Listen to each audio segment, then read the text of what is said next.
Tajuk ni ramai confuse. Apa itu kata majmuk? Kata majmuk ni gabungan dua atau lebih perkataan yang menjadi satu makna baru. Contohnya apa? Apa yang jadi tiba-tiba maksud baru tu? Kejap, tengok video ni sampai habis. Saya terangkan satu-satu. Maksud mudah nak faham, dua perkataan yang bergabung menjadi satu maksud lain. Sebelum saya ajar selanjutnya apa maksudnya, kita nak beritahu apa itu ciri-ciri kata majmuk dulu. Kata majmuk ni ciri-ciri dia biasanya ditulis asing. Contoh ayat kereta api. Kereta api.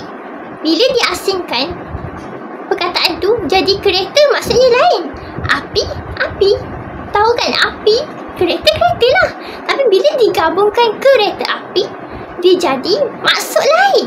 Itu yang dimaksudkan kata majmuk tu bila gabung dua perkataan atau beberapa perkataan lain jadi maksud lain. Asal kereta tu maksud lain. Kereta tu kenderaan.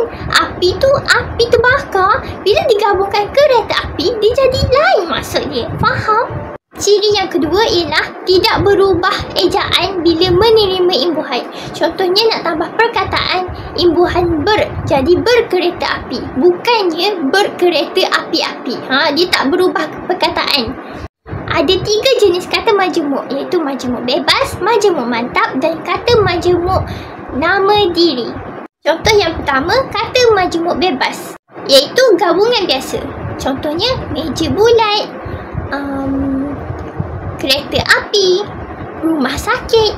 Nampak tak? Meja bulat. Bila diasingkan, meja tempat kita nak makan tu. Atau tempat kita belajar tu. Meja bulat.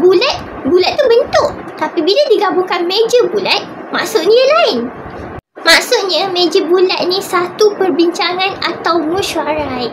Siapa yang tak tahu lagi tu? Ini ilmu baru untuk korang. Ada yang tak tahu tau meja bulat tu apa. Contoh ayat lain, rumah sakit. Bila diasingkan, rumah tu rumah lah tempat tinggal kita duduk. Kalau sakit tu kita sakit lah. Bila digabungkan rumah sakit, maksud dia lain. Rumah sakit tu hospital lah maksud dia. Contoh kedua iaitu jenis kata majmuk mantap. Kata majmuk mantap ni biasanya istilah. Kata majmuk mantap ni dah jadi satu perkataan dan ditulis rapat. Contohnya jawatan kuasa, kaki tangan, jawatan kuasa. Bila diasingkan, cuba korang asing jawatan dengan kuasa. Jawatan kuasa. Kalau diasingkan still ada maksud, maksudnya itu ialah majmuk mantap. Kalau dalam exam ada soalan mana satukah perkataan majmuk mantap, yang mana betul? Dia ada ABCD dia. Okey, korang macam mana korang nak tahu? Cara nak tahu dia, korang asingkan setiap perkataan. Korang sisipkan kat tengah tu, korang asing. Lepas tu korang tengok ada maksud tak bila asing. Contoh matahari. Mata lah kan. Hari. Okey, still ada maksud. Tu majmuk mantap. Macam contoh kaki tangan. Bila diasingkan kaki dengan tangan, kaki, tangan. Bila diasingkan still ada maksud, itu ialah majmuk mantap. Kalau diasingkan tak ada maksud apa-apa, itu bukan majmuk mantap. Tapi hati-hati, ada kata majmuk yang bukan kata majmuk mantap. Seperti daripada, duka cita. Cuba korang asingkan daripada, dari hingga pada. Dua-dua ada maksud, tapi dia tidak menepati syarat-syarat konsep majmuk. Kata majmuk mantap ni ialah istilah. Seperti antarabangsa, jawatan kuasa, kerjasama, setiausaha. Macam susah kan? Okey, cara nak ingat dia ada. Apa pula tak ada? Cara nak ingat dia, ingat perkataan jampo. Okey, apa itu jampo? Ingat. J ialah jawatan kuasa, A ialah antarabangsa, M ialah matahari, P ialah pesuruhjaya, O ialah olahraga, W ialah warga negara. Okey, ada 2 lagi untuk ingat kata majmuk mantap. Jampo, BKT dengan 3S. BKT, B ialah bumi putera, K ialah kerjasama, T ialah tanggungjawab, 3S. 3S maksudnya ada 3S. Setiausaha, Suruhanjaya, sukarela.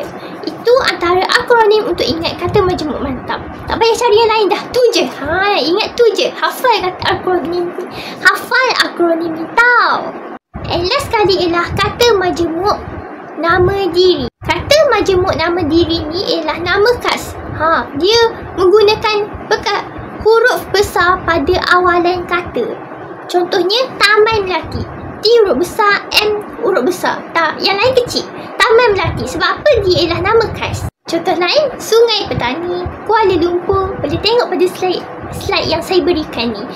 Satu lagi saya tertinggal. Kata majemuk ni dia tidak boleh disisipkan dengan kata hubung.